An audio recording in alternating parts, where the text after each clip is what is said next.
guys, Tom Kubinik, back shooting a follow-up video. It's been a long time, I apologize. Got a lot of comments, a lot of people asking me what happened, and so I want to go back over this. I had a lot of problems with the Holley when I first got it. Holley support was absolutely useless.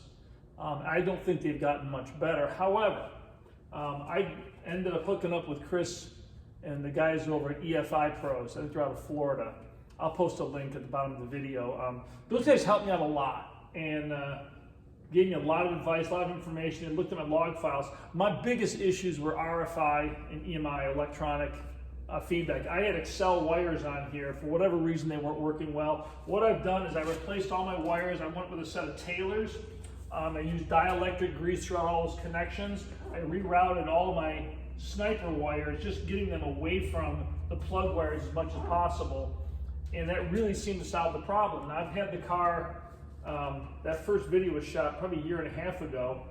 I've probably put 8,000 miles on the car, maybe more. I didn't really pay attention to that. I've done a couple of long road trips in it. This is a 427/68 Corvette. It's also got a Tremec 5-speed in it. It's got a 355 rear end. With the 5-speed, you know, it's 70 miles an hour, 75. I'm doing maybe 2,000 RPM on the freeway cruising in this car. I'm getting 23 miles to a gallon, which is amazing for an engine this big. So the system does work. Now, I had side pipes on the car. This winter, I took the pipes off. I went back to a stock exhaust. Several reasons. This sounded great, but man, it was loud. But also the O2 sensors and side pipes, I fabricated different systems to go into the side of the pipe and try to hold that angle up on the O2 sensor. I just couldn't get enough of an angle on it. I'd get condensation in it, and I was actually blowing through O2 sensors every couple of months I was dumping one. So I went back to a stock system with a normal O2 sensor mount on the tube coming out. It's upright, so I'm not going to have any of those issues. But my takeaway on this is, if you've got the system, is you can't really rely on Holley tech support. You want to download log files and take a look at those. Go on YouTube, look at some of the channels, and look for, I think RF and EMI RF, you know, the interference issues on our old cars is much bigger. Holley talks about this system as such an easy plug and play, self-learning, all this stuff. And at the end of the day, it is, if the install's done right, but they grossly underestimate the electrical issues of old cars and the amount of interference, and all it takes is a little bit to really make these systems go crazy. But once you do fully understand that, the system, it's working well, it learns well. When I took the side pipes off, it's interesting. Side pipes came off, I went to stock exhaust back to duals, and it was a pretty big change from a back pressure standpoint. I fired up the car, and for the first 15 minutes, it didn't run very well. You know, it ran okay, but it was really lacking in power and it just didn't feel right. And then the system relearned the fuel map, given the different exhaust system, and it runs great now. So, yeah, I'm really happy with it. I've not done any real custom tuning. I've tried a few different tunes, and I went back to just, at the end of the day, just resetting it and letting the system build its own table and just work. The other thing I want to talk about, I'm going to move the camera up here a little bit, if I can,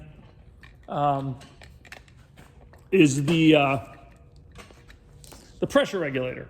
I got a lot of comments on this saying your regulator is probably wrong. It's not. This is an accepted method to do a fuel pressure regulator.